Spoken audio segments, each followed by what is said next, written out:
My name is Maurice Kessler, and I play Detective Wade Wilder New in Rachel Ledutke's Richmond Underground.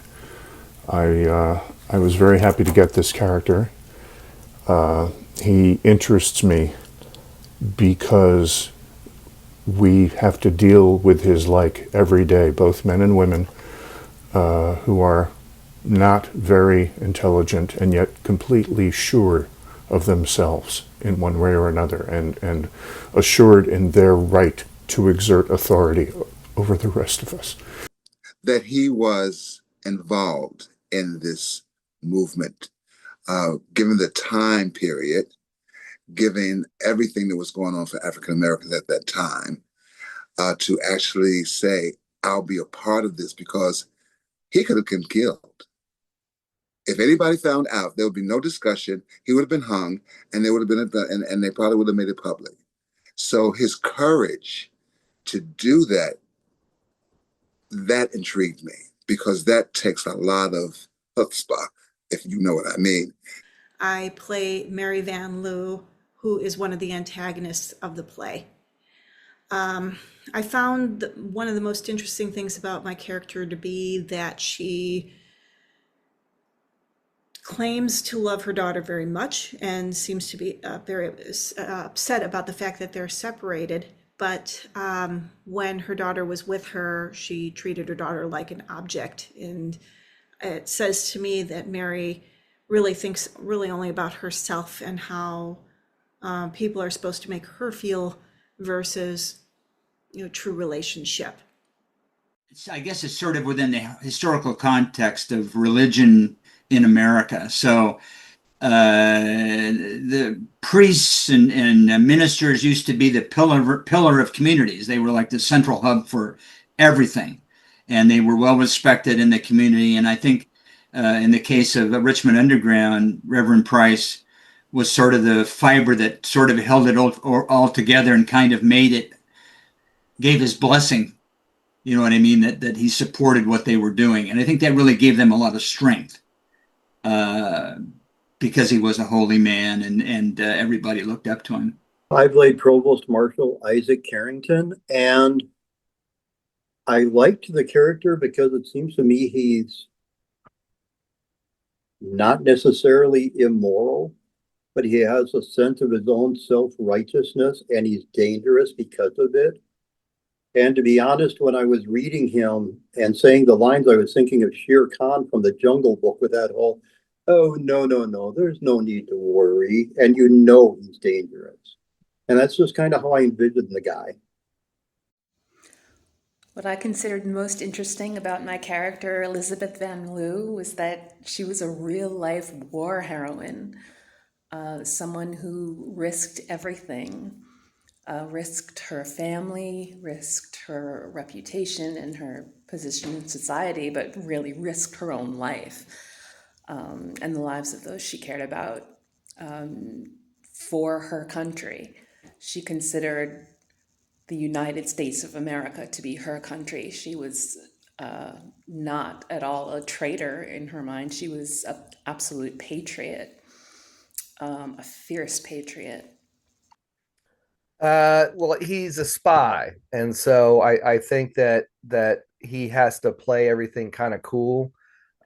He's always looking over his shoulder, kind of thing. And so in playing that, I tried to not trust anybody, if that makes sense.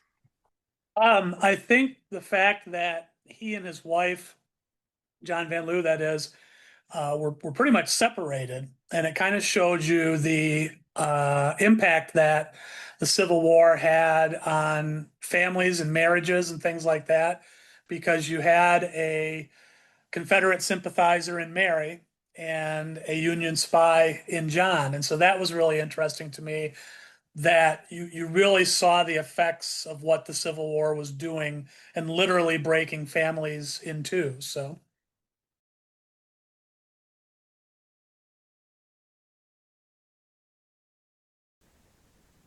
I read it and I got a feel for how he is, because he's doesn't have time for all this foolishness, but he's trying to be so sympathetic to one of the characters, but then when his underling dares to call him by name and he's, did I give you leave to refer to me by my Christian? And he's just so, like I say, self-righteous and arrogant and dangerous. And it was just, it was fun to play him. It was really an experience.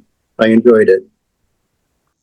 I didn't do a lot of background research on her in particular, although I was very excited to see her name in one of my dad's Civil War books. I didn't want to go into this as a historical reenactment. She was not someone to be put on a pedestal and played as some sort of goddess. I wanted her to be the three-dimensional character that Rachel wrote.